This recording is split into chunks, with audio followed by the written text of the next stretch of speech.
एक साधक ने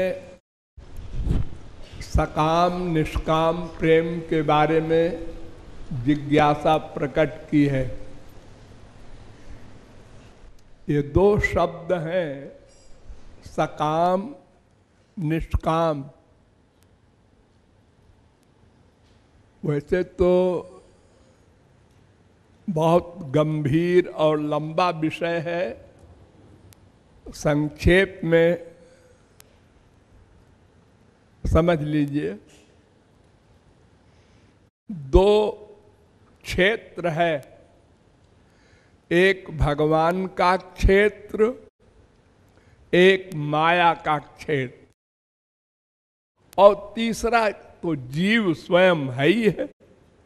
बस तीन ही तत्व सनातन है, भगवान, जीव, माया। तो जीव तो करता है, हर एक कर्म का करता है, तो वो या तो भगवान की ओर जाएगा या तो माया की ओर, संसार की ओर जाएगा। तीसरा कोई एरिया है ही नहीं जहां कोई जीव जाए। तो वो सकाम निष्काम जो प्रेम है वो भी दो ही एरिया में हो सकता है। या तो संसार में सकाम निष्काम प्रेम होगा या तो भगवान में सकाम निष्काम प्रेम होगा, बस। तो संसार में जो सकाम और निष्काम प्रेम है उसकी परिभाषा सीधी सी यही है कि अपने सुख की कामना से जो मन का अटैचमेंट करता है उसको संसारी सकाम प्रेम कहते हैं। मां से, बाप से, बीवी से, पति से, किसी से भी जो अपनी इंद्रियों के सुख के लिए, अपनी इच्छा की पूर्ति के लिए किसी से प्रेम करता है वो सकाम प्रेम है, यानी कामना युक्त प्रेम है। सकाम माने कामना युक्त, अपनी कामना, अपनी इच्छा। तो ये तो आप लोग अनादिकाल से कर रहे हैं, जानते ही हैं। अपनी इंद्रियों के सुख के लिए बाप से प्यार करते हैं, माँ से करते हैं, स्त्री से करते हैं, पति से करते हैं। ये सकाम प्रेम तो सारा संसार जानता है। अब संसारी क्षेत्र में निष्काम प्रेम भी अगर कोई कर ले है असंभव। जब तक जीव को दिव्यानंद न प्राप्त हो जाएगा, यानी पूर्ण काम न हो जाएगा, परिपूर्ण न हो जाएगा, भगवत प्राप्ति न कर लेगा, तब तक अपनी कोई न कोई कामना बनाएगा, बच नहीं सकता। कोई भी हो, स्वर्ग का देवता हो, चाहे मनुष्य हो, चाहे राक्षस हो, आनंद के लिए कामना बनाना पड़ेगा। तो निष्काम प्रेम संसार में कैसे करेगा? लेकिन अगर कोई कर भी ले तो उसके सुख के लिए करे। थोड़ी सी झलक माँ बाप में मिलती है।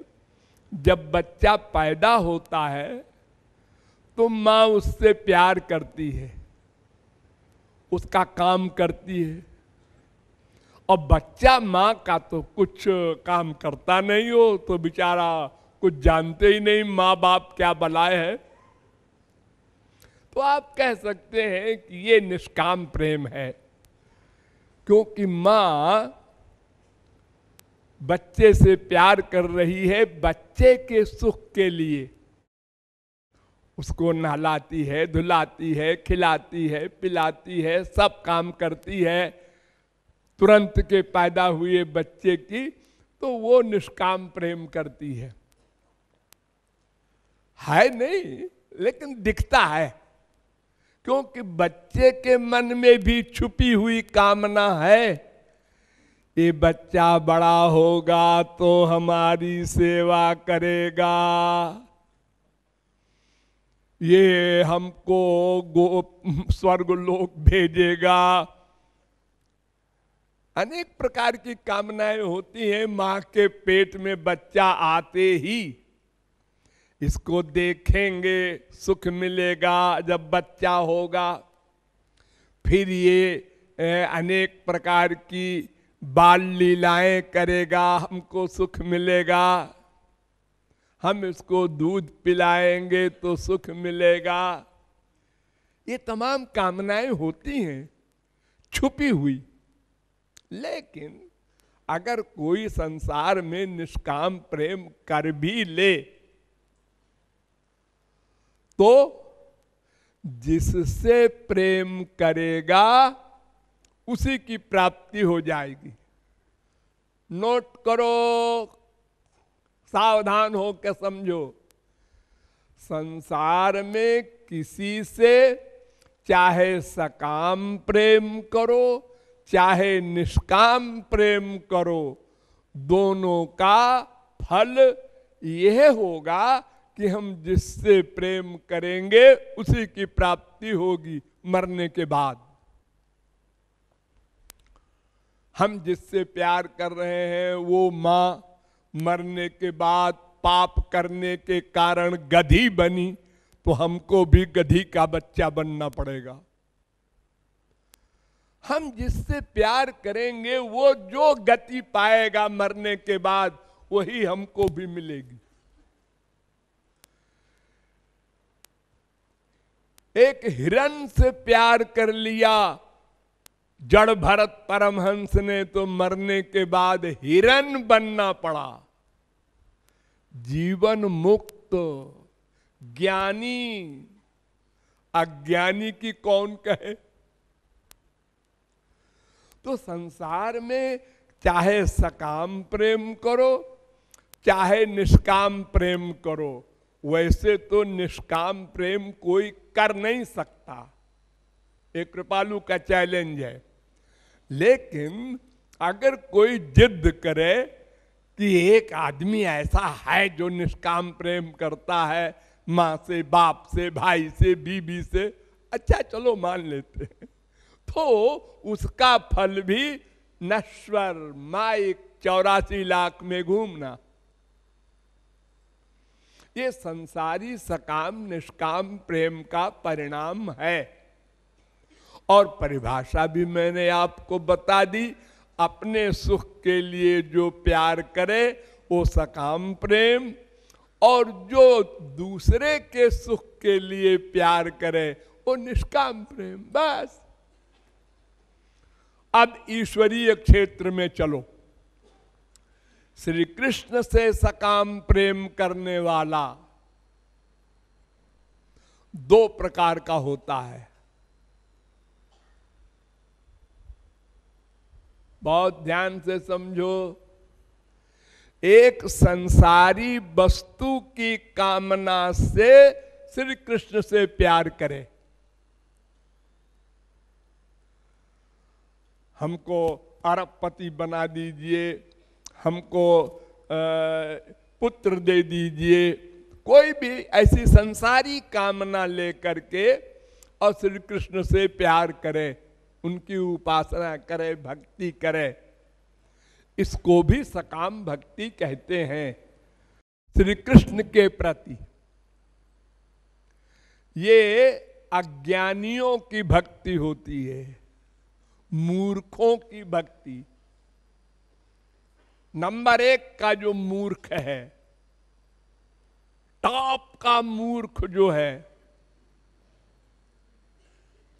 वो ऐसी भक्ति करता है कि संसार मांगता है भगवान से। यानी उसको यह भी अभी तक पता नहीं है कि हम जो आनंद चाहते हैं वो संसार में है कि भगवान के पास है। ये जो पहला अध्याय है काका गागा कि संसार में आनंद नहीं है, हम आत्मा है, हमारा आनंद भगवान में ही है, ये बात भी अभी वो नहीं समझा। तभी तो संसार मांगता है भगवान से। इसलिए वो घोर अज्ञानी, घोर मूर्ख, घोर अभागा वो भगवत प्राप्ति कर ले, ये असंभव है। क्यों? इसलिए कि उसकी उपासना भगवान की है ही नहीं। वो तो संसार चाहता है, संसार की उपासना कहलाएगी। और फिर अगर हम यह भी मान ले कि भगवान संसारी कामना भी पूरा कर देंगे तो ये सिद्धांत रहित है, असंभव। देखो, जिसके मामा भगवान श्री कृष्ण और जिसका बाप अर्जुन, महापुरुषों का दादा, और ब्याह कराने वाले भगवान के अवतार वेद व्यास, वो उत्तरा विधवा हो गई, अभिमन्यु मारा गया, जुआवस्था में निरपराध।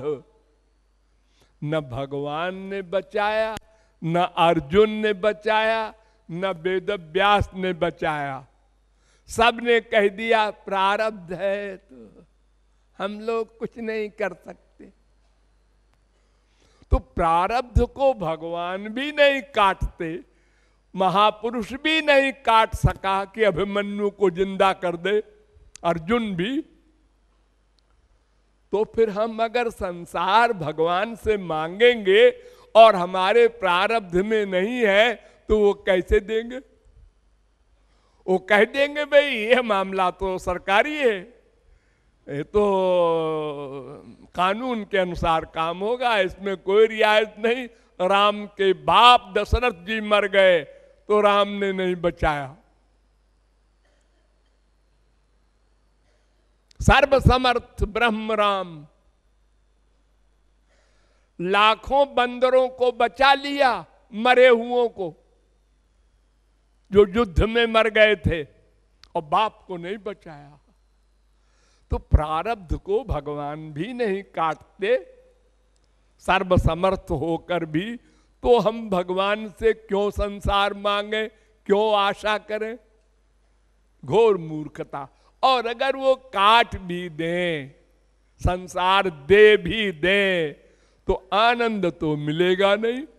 फिर आगे मांगेंगे 1 करोड़ दे दीजिए महाराज, बस फिर कुछ नहीं कामना। 1 करोड़ दे दिया, 1 करोड़ इस महंगाई में क्या होता है? 1 करोड़ की तो गाड़ी आती है आजकल, कार। 2 करोड़, ये बीमारी जाएगी स्वर्ग सम्राट इंद्र तक। सुरपतिर ब्राह्मम पदम याचते। स्वर्ग सम्राट इंद्र ब्रह्मा का पद मांगता है। फिर तुम्हारी हैसियत क्या है? तो तुम रोज ऐसे मांगते जाओगे, और भगवान कहां तक पूरा करेंगे? और अगर कर भी दें तो आनंद तो मिलेगा नहीं, तृष्णा बढ़ती जाएगी। जैसे जलती हुई आग में घी डाला, आग बढ़ी, और डालेंगे, और बढ़ी, और डालेंगे, बुझा के छोड़ेंगे। अरे तू पागल हुआ है, आग बढ़ती जाएगी। घी से आग बढ़ती है, घटती नहीं है। जितनी कामनाएं पूरी होती जाएंगी, उतनी बड़ी बड़ी कामना आगे बढ़ती जाएगी। कहीं एंड नहीं है। गिरिर्महान गिरेरब्धिर्महान अब्धेर नभो महत नभसोपि परम ब्रह्म ततोप्याशा दुरत्यया। पहाड़ बड़ा होता है, उससे बड़ा समुद्र, उससे बड़ा आकाश, उससे बड़ा भगवान, उससे बड़ी तृष्णा कामना ये कभी पूरी नहीं हो सकती।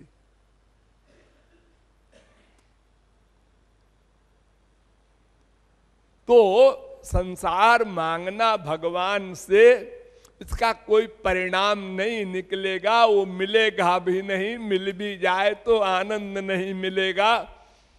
इसलिए वो घोर मूर्खता, घोर घोर घोर मूर्खता, इसलिए उसकी तो बात ही नहीं सोचना है।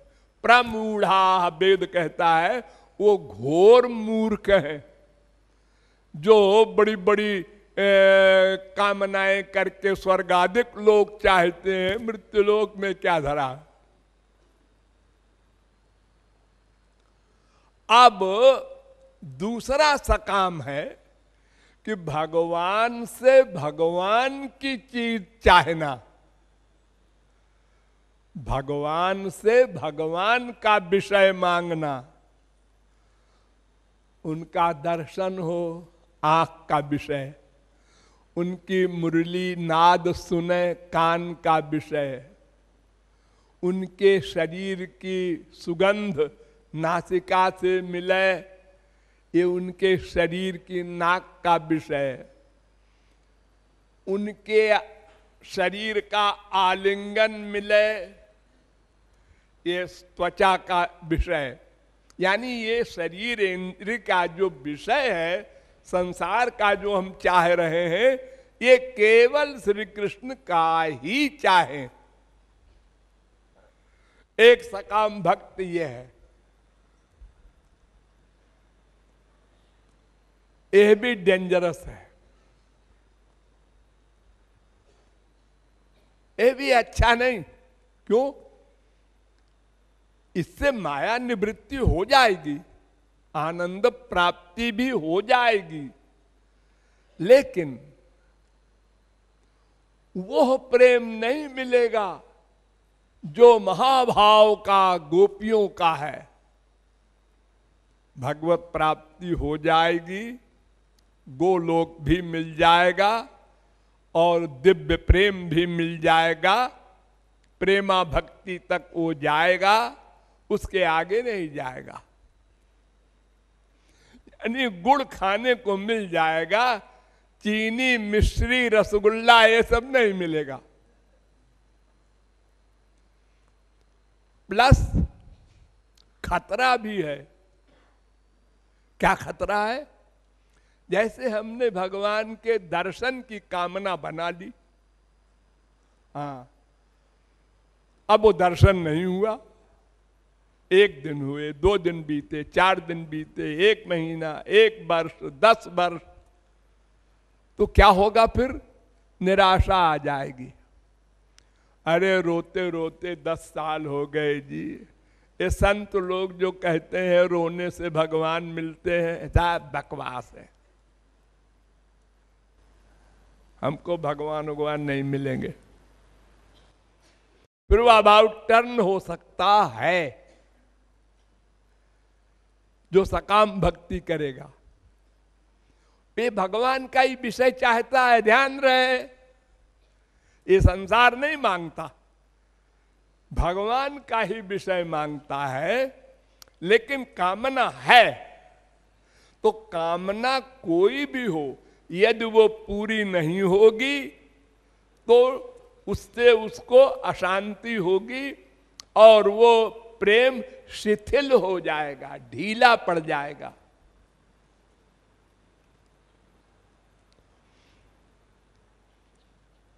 अब आया सबसे ऊंचा वाला निष्काम प्रेम।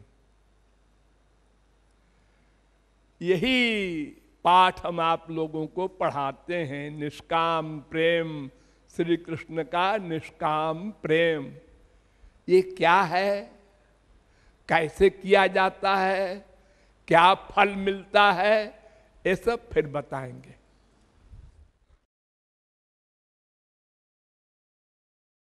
जयति गुरुवर, जयति गुरुवर, जयति गुरुवर प्यारे, जयति गुरुवर, जयति गुरुवर, जयति गुरुवर प्यारे, जयति गुरुवर प्यारे,